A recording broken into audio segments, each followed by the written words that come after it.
పటాన్చెరులో రాజకీయం హీటెక్కుతోంది. ఎమ్మెల్యే గూడెం మహిపాల్ రెడ్డి అయోమయంలో ఉన్నారు. ఎమ్మెల్యే గూడెం మహిపాల్ రెడ్డి వర్సెస్ నీలం మధుగా రాజకీయ రచ్చ కొనసాగుతోంది. గూడెంకి చెక్ పెట్టేందుకు కాట శ్రీనివాస్ అండ్ నీలం మధు ఇద్దరు ఏకమైపోయారు. బీఆర్ఎస్ పార్టీ నుంచి గెలిచి కాంగ్రెస్ పార్టీకి ఫిరాయించిన గూడెం మహిపాల్ రెడ్డి ఇప్పుడు కాంగ్రెస్ పార్టీ వ్యతిరేకంగా పనిచేస్తున్నట్టుగా పెద్ద ఎత్తున చర్చ జరుగుతోంది. మున్సిపల్ ఎన్నికల్లో కాంగ్రెస్ అభ్యర్థుల్ని ఓడించండి అంటూ ప్రచారానికి తెరలేపారంట గూడెం మహిపాల్ రెడ్డి. బీఆర్ఎస్ అభ్యర్థుల్ని గెలిపించండి అంటూ ఏకంగా ప్రచారంతో పాటుగా పెద్ద ఎత్తున ఆయన ఇటీవల కాలంలో బీఆర్ఎస్ పార్టీకి సంబంధించిన అగ్రనాయకత్వంతో కాంటాక్ట్లో కూడా వెళ్తున్నారంట. గతంలో చెప్పుకొచ్చారు, ఏకంగా ఇటీవల కాలంలో కేసీఆర్ ఒక విచారణ ఎదుర్కొన్నప్పుడు తన సోదరుడు డైరెక్ట్గా గూడెం మహిపాల్ రెడ్డి సోదరుడు డైరెక్ట్గా కేసీఆర్ని కలిశారు, హరీష్ రావుని కలిశారు, కేటీఆర్ని కలిశారు. సో సంథింగ్ ఈజ్ ఫిష్ అన్నట్టుగా కాట శ్రీనివాస్ అండ్ నీలం ఇద్దరు కూడా కాంగ్రెస్ పార్టీని ఎలాగైనా గెలిపించుకోవాలని గూడెం మహిపాల్ రెడ్డికి పక్కన పెట్టేశారట. ఇక గూడెం వ్యాఖ్యల్ని అటు అధిష్టానం కూడా చాలా సీరియస్గా తీసుకుంది. కాంగ్రెస్ దరిదాపుల్లో కూడా గూడెం మహిపాల్ రెడ్డిని రానివ్వకుండా కాట శ్రీనివాస్ అండ్ నీలం మధు ఇద్దరు అడ్డుకుంటున్నారు. గూడెం మహిపాల్ రెడ్డిని లైట్ తీసుకున్నారు కాంగ్రెస్ మరియు బీఆర్ఎస్ రెండు పార్టీలు కూడా.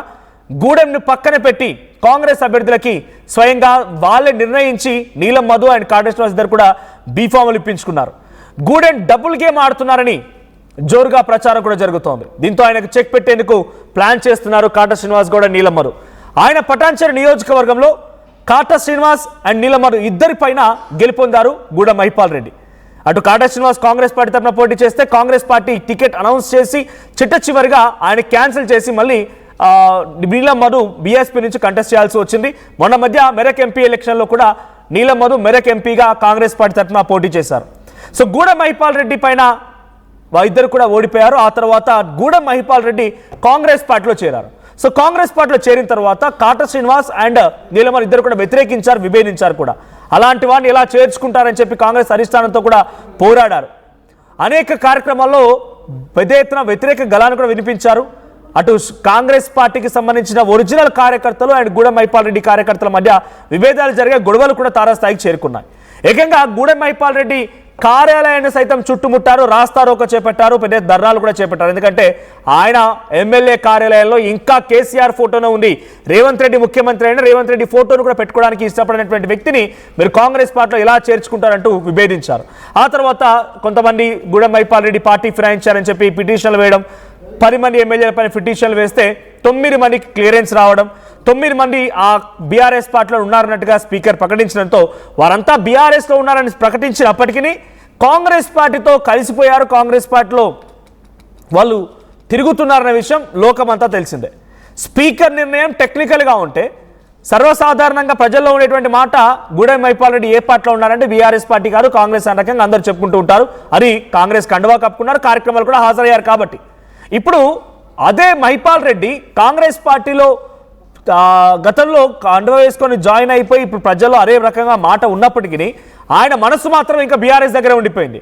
బీఆర్ఎస్ పార్టీకే సహకరించాలని, బీఆర్ఎస్ పార్టీ అభ్యర్థులను గెలిపించాలని, బీఆర్ఎస్ పార్టీ నాయకులతో టచ్లో ఉన్నామని రకరకాలుగా చర్చలు జరుగుతున్న నేపథ్యంలో ఇప్పుడు మున్సిపాలిటీ ఎన్నికలు రానే వచ్చేసాయి. మున్సిపాలిటీ ఎన్నికల్లో మళ్ళీ బీఆర్ఎస్ పార్టీ అభ్యర్థులను గెలిపించాలని చెప్పి ప్రచారం కూడా చేస్తున్నారంట.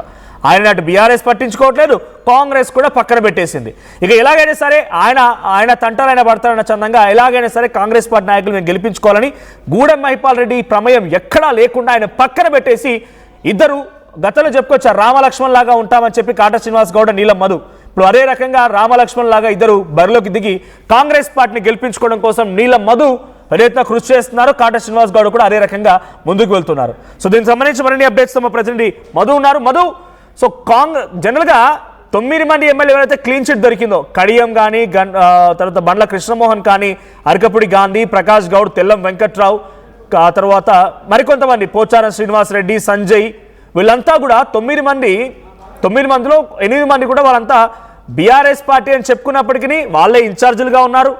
కాంగ్రెస్ ప్రకటించిన ఇన్ఛార్జీల లిస్టులో వాళ్ళే కోఆర్డినేటర్లుగా ఉన్నారు, వాళ్ళే బీఫామ్లు ఇస్తున్నారు, వాళ్ళే కాంగ్రెస్ పార్టీ కోసం ప్రచారం కూడా చేస్తున్నారు. కానీ గూడెం మహిపాల్ రెడ్డి మాత్రం బీఆర్ఎస్ పార్టీ అభ్యర్థిని గెలిపించమని కోరుతున్నట్టుగా తెలుస్తోంది. ఇక ఆయన పక్కన పెట్టేసి నీలం మధు అండ్ కాట శ్రీనివాస్ గౌడ్ ఇద్దరు కూడా వాళ్ళ ప్రయత్నం వాళ్ళు చేస్తున్నారు, కాంగ్రెస్ పార్టీని గెలిపించుకోవడం కోసం ప్రయత్నాలు జరుగుతూ ఉన్నాయి. సో డైరెక్ట్గా ఆయన తిరిగి గర్వాపస్ లాగా జాయిన్ అయినా అయిపోతుండే, కానీ ఇక్కడ ఏ పార్టీ అంటే బీఆర్ఎస్ అంటున్నారు, కానీ ఆయన కాంగ్రెస్లో జాయిన్ అందరికి తెలిసిందే. సో గూడెం మైపాల్ డబుల్ గేమ్లో ఆయన పావుగా మారారా? బీఆర్ఎస్ పార్టీ పట్టించుకోక, కాంగ్రెస్ పార్టీ పట్టించుకోక ఆయన పక్కకు నెట్టేశారనుకోవాలి ఇక రెండు పార్టీలు. ఎగ్జాక్ట్లీ, అత్యంత డిఫరెంట్ నియోజకవర్గం రాష్ట్రంలో ఏదైనా ఉందంటే 119 నియోజకవర్గాల్లో అది పటాన్ చెరువు ఒకటి. ఎందుకంటే ముగ్గురు పోటీ చేసిన వ్యక్తులు ఒకే పార్టీలో ఉన్నటువంటి సిచ్యువేషన్. కాస్త ఈ మధ్యన డిఫర్ అవుతా ఉన్నారు గూడెం మైపాల్ రెడ్డి. సో కాంగ్రెస్ పార్టీ అభ్యర్థుల్ని మున్సిపల్ ఎన్నికల్లో గెలిపించొద్దు, మీరు బీఆర్ఎస్ అభ్యర్థులకు సపోర్ట్ చేయండి, వాళ్ళని గెలిపించినటువంటి స్టేట్మెంట్ చేసిన తర్వాత కాంగ్రెస్ పార్టీ అధిష్టానం కానీ ముఖ్యమంత్రి కానీ సీరియస్ అయినట్టుగా తెలుస్తూ ఉంది. మన పార్టీలో ఉంటూ మన దగ్గర ఉంటూ బీఆర్ఎస్ పార్టీని ఎట్లా గెలిపించమని చెప్తాడనేటువంటిది సీరియస్ అయ్యి మొత్తం అక్కడున్న నాయకులకు సమాయత్తం చేయడంతో అక్కడ కీలకంగా బలమైన సామాజిక వర్గం నాయకులుగా ఉన్నటువంటి వాళ్ళలో నీలం, మధు, ముదిరాజ్, తర్వాత కాటా శ్రీనివాస్ గౌడ్ పటాన్ చెరువు నియోజకవర్గ ఇన్ఛార్జ్ ఉంటే మెదక్ నియోజకవర్గ కాంగ్రెస్ పార్టీ ఇన్ఛార్జ్గా నీలం, మధు కొనసాగుతున్నారు. మొత్తం ఉన్నటువంటి పరిస్థితిని సమీక్షించి ఇద్దరు ఒకటయ్యారు.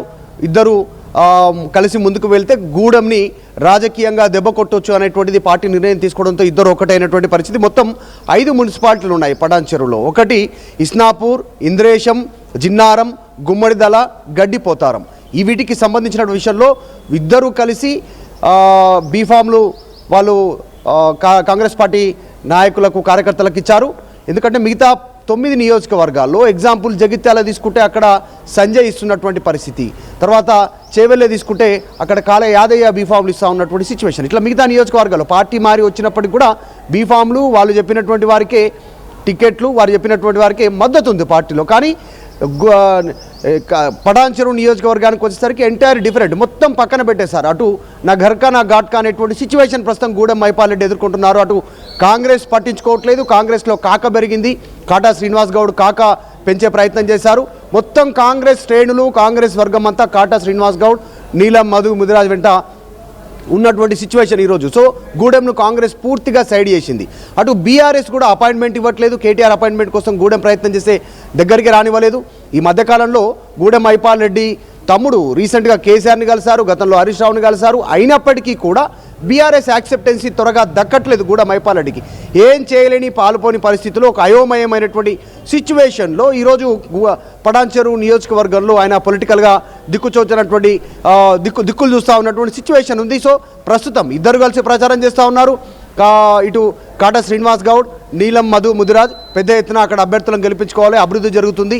నెక్స్ట్ మున్సిపల్ చైర్మన్లుగా ఎవరు ఎన్నికైనా నిధులు ఇస్తారు, ప్రభుత్వమే ఉంది ఇంకా 3 సంవత్సరాలు కాబట్టి స్థానికంగా ఉన్నటువంటి కాంగ్రెస్ పార్టీ నాయకులనే గెలిపించాలనేటువంటి ప్రచారం చేస్తూ ఉన్నారు. ఇద్దరు ఒక్కటి కావడంతో గూడెం వర్గీయులు సంశయంలో పడిపోయినట్టుగా ప్రస్తుతం పటాన్ చెరువు నియోజకవర్గంలో చర్చ కొనసాగుతుంది. దానికి రీజన్ ఇద్దరు బలమైన సామాజిక వర్గం, ఒకరు ముదిరాజ్, ఒకరు గౌడ్ సామాజిక వర్గానికి సంబంధించినటువంటి నాయకులు, ఒకరు ఇన్ఛార్జ్ కాక ఒకరు మెదక్ పార్లమెంట్ ఇన్ఛార్జ్ సంబంధించి ఇద్దరు. గతంలో వీళ్ళిద్దరు కూడా ఒకరిపైన ఒకరు పోటీ చేసినప్పటికీ కూడా ప్రస్తుతం ఇద్దరు ఒక్కటి కావడంతో గూడెంకి ఈజీగా చెక్కు పెట్టొచ్చు అనేటువంటిది కాంగ్రెస్ పార్టీ సూచన మేరకు వీళ్ళు ముందుకు పోతా ఉన్నారు. సో త్వరలో గూడెం నిర్ణయం తీసుకొనున్నారు, పార్టీని వీడి వెళ్ళిపోతారు. పార్టీలో ఉంటూ పార్టీ ద్వారా సొంతంగా లబ్ధి పొంది, కేసుల నుంచి ఉపశమనం పొంది, దానికోసమే కాంగ్రెస్ పార్టీలోకి వచ్చి లాభం పొంది ఈరోజు మళ్ళీ అదే కాంగ్రెస్ పార్టీ పైన విమర్శలు చేస్తూ ఉంటే ఎందుకు కూరుకోవాలని కాంగ్రెస్ పార్టీ నాయకులు వీళ్ళంతా ఒకటవుతే. సో బీఆర్ఎస్కి సంబంధించినటువంటి శ్రేణులు ఆ కష్టకాలంలో గెలిపించిన మమ్మల్ని వదిలి కాంగ్రెస్ పార్టీకి వెళ్ళారు, మనం ఎందుకు ఆయనకు తోడుగా ఉండాలనేటువంటి బీఆర్ఎస్ పార్టీ శ్రేణులు కూడా గూడెం మైపాల్ రెడ్డికి దూరంగా ఉంటున్నట్టుగా తెలుస్తూ ఉంది. సో మొత్తానికి గూడెం ఒక అయోమయమైనటువంటి సిచ్యువేషన్లో ఉన్నారు, ఏం జరుగుతుందో తెలియనటువంటి పరిస్థితి. ఒకవేళ రేపు మొత్తం కాంగ్రెస్ పార్టీకి కనుక ఫేవరబుల్గా అక్కడ విన్నింగ్, ఈ 5 మున్సిపాలిటీలో విన్నింగ్ వస్తే కనుక గూడెం భవిష్యత్తే అయోమయంగా మారే సిచ్యువేషన్ ఉంది. సో బీఆర్ఎస్ కూడా ఇప్పటివరకు ఇంకా ఎంట్రీ ఇవ్వలేదు, ఆయనకు ఓపెన్ చేయనటువంటి పరిస్థితి. తమ్ముని కలిసారు, రాయబారాన్ని నడుపుతా ఉన్నారు, అపాయింట్మెంట్ అడుగుతూ ఉన్నారు, కానీ గూడెంకి మాత్రం అపాయింట్మెంట్ దొరకట్లేదు బీఆర్ఎస్లో. సో ఏం జరుగుతుందో అనేటువంటి చర్చ ఉంది. మొత్తానికైతే పటాన్ చెరువు కాంగ్రెస్లో ఇటు కాటా శ్రీనివాస్ గౌడ్, నీలం, మధు, ముదిరాజ్ ఒక్కటి కావడంతో ప్రస్తుతం మరొకసారి చర్చకు తావిస్తా ఉంది. రైట్ మధు, అంటే గూడెం మైపాల్ రెడ్డి విషయంలో ఆయన డైరెక్ట్గా హరీష్ రావు మనిషి, హరీష్ రావుకి చెప్పకుండా ఏమీ చేయరు ఆయన. సో గతంలో కూడా స్వయంగా ఆయనే దగ్గరుండి మరి గూడెం మైపాల్ రెడ్డికి అన్ని రకాలుగా చేదోడు వాదుడుగా ఉండి గెలిపించుకున్నారు. సో ఇప్పుడు ఆయన బీఆర్ఎస్ పార్టీ శ్రేణులు, బీఆర్ఎస్ పార్టీ కష్టకమైన సమయంలో కొంత వదిలి వెళ్ళాడని చెప్పి కొంత దూరం పెడితే పెట్టొచ్చు, కొంత కోపం ఉంటే ఉండొచ్చు. కానీ గూడెం మహిపాల్ రెడ్డి నియోజకవర్గంలోనే పటాన్చెరు నియోజకవర్గంలో ఆల్రెడీ హరీష్ రావు పాగా వేశారు. పలు మున్సిపాలిటీల్లో ఆయన ఎలాగైనా సరే బీఆర్ఎస్ పార్టీ శ్రేణులు గెలిపించుకోవాలని రకంగా దగ్గరుండి వ్యవహరిస్తున్నట్టు తెలుస్తోంది. అంటే గూడెం మహిపాల్ రెడ్డి బీఆర్ఎస్ పార్టీకి ఓటు వేయమని చెప్తూ ఉన్నారు, వాళ్ళని గెలిపించమని చెప్తూ ఉన్నారు వాళ్ళ కార్యకర్తలకు, ఆయన వెంట తిరిగే నాయకులకు. అంటే ఆయన బీఆర్ఎస్ పార్టీకి సహకరిస్తున్నట్టేనా? ఎగ్జాక్ట్లీ పూర్తిగా కాంగ్రెస్ పార్టీలో ఉంటూ కేసులు మాఫీ చేసుకోవడము, ఆయన పైన ఉన్నటువంటి ఇతర ఇబ్బందులను తొలగించుకోవడము, ఇవన్నీ చేసుకున్న తర్వాత అంటే వ్యక్తిగతంగా ఆయన పైన, ఆయన తమ్ముడి పైన గతంలో క్రషర్కి సంబంధించినటువంటి కేసులు, రిమైండ్ అయినటువంటి పరిస్థితి, సో అవన్నీ క్లియర్ అయిన తర్వాత మళ్ళీ బీఆర్ఎస్ పాట పాడుతూ ఉన్నారు. సో కాంగ్రెస్ని వాడుకోవడానికే పటాన్చెరువులోకి వచ్చాడు గూడెం మహిపాల్ రెడ్డి. సో అది అయిపోయిన తర్వాత మళ్ళీ ఇప్పుడు కాంగ్రెస్ పార్టీని లాతకొట్టాలని చూస్తూ ఉన్నాడు అనేటువంటి చర్చ పటాన్చెరువులో జరుగుతూ ఉంది. సో అందులో భాగంగానే నీలం తర్వాత కాటా ఇద్దరు ఒక్కటైనటువంటి సిచ్యువేషన్, అధిష్టానం సూచన మేరకు ఇద్దరు ఒకటి ఉంటే ఈజీగా గూడెంని రాజకీయంగా దెబ్బకొట్టొచ్చు అనేటువంటి నిర్ణయం తీసుకోవడంతో ఇద్దరు కలిశారు, చేతులు కలిపారు, ఇద్దరు ప్రచారం పాల్గొంటున్నారు, ఇద్దరు బీఫామ్లు ఇస్తూ ఉన్నారు. సో గూడెం ఇంతవరకు గూడెం పక్కన కాంగ్రెస్ సంబంధించినటువంటి అసలైన నాయకులు ఎవరు వెళ్ళలేదు. కేవలం కొద్దిమంది రాజకీయ పరంగా కొంతమంది వెళ్ళారు, కానీ మిగతా అంతా కాంగ్రెస్ టీం అట్లనే ఉంది. సో వచ్చేటువంటి ఎన్నికల్లో ఫ్యూచర్లో కూడా జనరల్ ఎలక్షన్లో కూడా గూడెంని కట్ చేయాలి రాజకీయంగా అంటే వీళ్ళిద్దరూ కలిసి ఉండాలనేటువంటి చర్చ కొనసాగుతూ ఉంది. సో ప్రస్తుతం గూడెం బీఆర్ఎస్తో రీటచ్లోకి వెళ్ళిపోవడంతో ఆయన తమ్ముడు వెళ్ళాడు, హరీష్ రావుని కలిశాడు, తర్వాత కేసీఆర్ని రీసెంట్గా కలిశారు. జరుగుతున్నటువంటి పరిణామాలు నేపథ్యంలో అఫ్కోర్స్ ఖచ్చితంగా హరీష్ రావు దానిపైన ఎక్కువ ఫోకస్ చేస్తూ ఉన్నారు. పటాన్చెరు నియోజకవర్గం ఈరోజు ప్రచారం కూడా అక్కడే ఉంది హరీష్ రావుకి సంబంధించి. కాబట్టి దీనిపైన కాంగ్రెస్ సీరియస్ ఫోకస్ చేసినట్టుగా తెలుస్తూ ఉంది. సిటీ శివారు ప్రాంతం కావడం, నగరంలో కలిసిపోయి ఉండడంతో దానిపైన ప్రత్యేకంగా కాంగ్రెస్ ఫోకస్ చేసింది. సో బీఆర్ఎస్ కూడా అంతే ఎత్తున ఫోకస్ చేస్తున్నప్పటికీ కూడా గూడెం ఎఫెక్ట్ ప్లస్ అవుతుందా, బీఆర్ఎస్కి మైనస్ అవుతుందా అనేటువంటి చర్చ అయితే కొనసాగుతుంది. ప్రస్తుతం వీళ్ళిద్దరూ ఒక్కటి కావడంతో పటాన్చెరు కాంగ్రెస్లో చర్చ జరుగుతుంది. Right, thank you Madhu. So మొత్తంగా గూడెం మహిపాల్ రెడ్డి వర్సెస్ నీలం మధు అండ్ కాటా శ్రీనివాస్ గౌడ్. కాంగ్రెస్ పార్టీలో ఆయన చేరి కాంగ్రెస్ పార్టీ కోసం ఆయన పనిచేస్తానని చెప్పి గతంలో చెప్పి అనేక కార్యక్రమాల్లో పాల్గొన్నప్పటికీ మళ్ళీ మన స్పీకర్ నిర్ణయంతో ఆయన ఇంకా బీఆర్ఎస్ పార్టీలో కొనసాగుతున్నారని చెప్పడంతో ఆయన మళ్ళీ బీఆర్ఎస్ పార్టీ రాగం ఎత్తుకున్నారు. మొదటి నుంచి ఆయన కాంగ్రెస్ పార్టీలో జాయిన్ అయినప్పటికీ కొన్ని విభేదాలు ఉన్నాయి. ఆయన కార్యాలయంలో కేసీఆర్ ఫోటో ఇంకా కొనసాగుతుందని కాటా శ్రీనివాస్ గౌడ్ ధర్నా చేపట్టడం, ఆందోళన చేపట్టడం, కార్యకర్తల మధ్య గొడవ జరగడం, రసాభాసకు దారితీయడం ఇవన్నీ జరుగుతూ వచ్చాయి.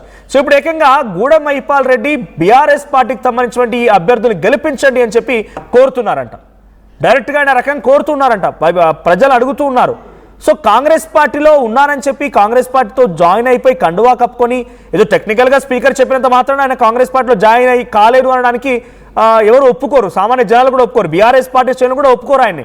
సో కాబట్టి ఇప్పుడు ఆయన బీఆర్ఎస్ పార్టీ అభ్యర్థిని గెలిపించమని కోరుతున్నారు అని అంటే కొంత నీలం మధు అండ్ కాటా శ్రీనివాస్ గారు ఇద్దరు కూడా గూడెం మహిపాల్ రెడ్డి పక్కన పెట్టి అన్ని తమ భుజాలపై వేసుకొని అక్కడ నియోజకవర్గంలో ఉన్నటువంటి మున్సిపాలిటీలో కాంగ్రెస్ పార్టీ జెండా ఎగరవేయడం కోసం చాలా తీవ్రంగా కృషి చేస్తున్నట్టు కనబడుతోంది. బీఫామ్లు కూడా వాళ్ళే దగ్గరుండి ఇప్పించుకున్నారు. సో గూడెం మహిపాల్ రెడ్డి పరిస్థితి ఎలా అయిపోయిందనంటే రెంటికి చెడ్డ రేవడ్ లాగా అయిపోయింది. అంటే అటు బీఆర్ఎస్ దగ్గరికి వెళ్దామంటే కష్ట సమయంలో మళ్ళీ కాదని చెప్పి కాంగ్రెస్లోకి వెళ్ళావు, నీ కేసుల మాఫీ కోసం, నీపై వచ్చిన ఆరోపణలు కంట్రోల్ చేసుకోవడం కోసం వెళ్ళావు, కానీ బీఆర్ఎస్ పార్టీని పట్టించుకోలేదన్న రకంగా బీఆర్ఎస్ పార్టీ కార్యకర్తలు, నాయకులు ఆయనపై ఆగ్రహంతో ఉన్నారు. కాంగ్రెస్ పార్టీ విషయానికి వద్దామంటే కాంగ్రెస్ పార్టీకి సంబంధించి ఆయన బీఆర్ఎస్ పార్టీ డైరెక్ట్గా ప్రచారం చేస్తుంటే కాంగ్రెస్ పార్టీ ఇంకెలా యాక్సెప్ట్ చేస్తుంది? సో కాంగ్రెస్ అధిష్టానం కూడా పెద్దగా పట్టించుకోవడం లేదు. సో రెంటికి చెడ్డ రేవడ్ లాగా అటు బీఆర్ఎస్ కాంగ్రెస్ రెండు కూడా ఆయన పక్కన పెట్టేశాయి. ఆయన సెల్ఫ్ సాటిస్ఫాక్షన్ కోసం ఏదో బీఆర్ఎస్ పార్టీకి సంబంధించి గెలిపించాలంటగా ఆయన మాట్లాడుతున్నట్టుగా అర్థమవుతోంది. ఇక అదే నియోజకవర్గం ఉన్నటువంటి బీఆర్ఎస్ పార్టీ శ్రేణులకు ధైర్యంగా హరీష్ రావు వెళ్తూ ఉన్నారు. ఆ నియోజకవర్గం మున్సిపాలిటీపై ఎలాగైనా పాగా వేయాలని చెప్పి చాలా పెద్ద ఎత్తున ప్రయత్నం చేస్తున్నారు, ఆయన వ్యూహాన్ని రచిస్తూ ఉన్నారు. సో చూద్దాం మరి ఏం జరుగుతుంది, రిజల్ట్ ఎలా ఉంటుందని పక్కన పెడితే గూడెం మహిపాల్ రెడ్డి మాత్రం ఆటలో అట్టిపండు అయిపోయినట్టుగా చాలా క్లియర్గా అర్థమవుతోంది ఇవన్నీ విషయాలు చూస్తూ ఉంటే.